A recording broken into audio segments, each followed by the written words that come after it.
Ողջույն սիրելի հետևորդներ։ Գիտեք, մի գտալ բազմածաղկի մեղրի մեջ երբեմն մի ամբողջ սարի պատմություն ու բույր կա։ Նայեք այս ծաղկին։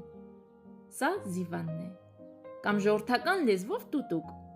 Շատերը պարզապես կանցնեն կողքով ու չեն էլ իմանա, թե ինչ բույս է սա։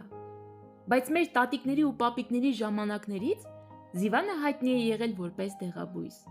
Նրա ծաղիկներից պատրաստված թուրմերը ժողովրդական բժշկության մեջ օգտագործվել են մրսածության, հազի ու շնչառական խնդիրների, տաքության ժամանակ,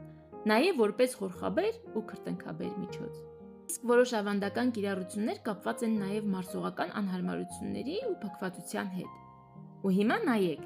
մեղուն ոնց է օգտվում այս ծաղկի նեկտարից։ Բայց սա ամենը չէ։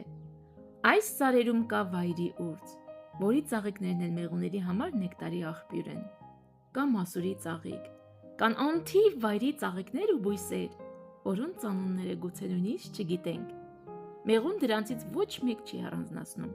Նա թռչում է ծաղկից ծաղիկ, հավաքում նեկտարն ու ծաղկափոշին, եւ այս ամբողջ բազմությունից ծնվում է բազմածաղկի մեղրը։ Ու երևի հիմա ավելի լավ եք հասկանում, թե ինչու եմ այդքան կարևորում բազմածաղկի մեղրը։ Սա պարզապես քաղցրություն չէ։ Ինչքան բազմազան է մեղվի ծաղկային աշխարհը,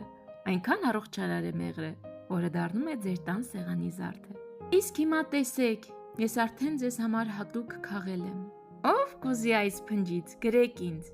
Ձեր պատվերի հետ մի փոքրիկ փունջ այս լեռնային ծաղիկներից կուղարկեմ, որ մեղրը բացելիս ոչ միայն համը զգաք, այն մի պահ էլ այս սարի բույրը տուն բերեք։ Իսկ ես կրկին հիշեցնեմ, մեղրաքամը օգոստոսի վերջին է։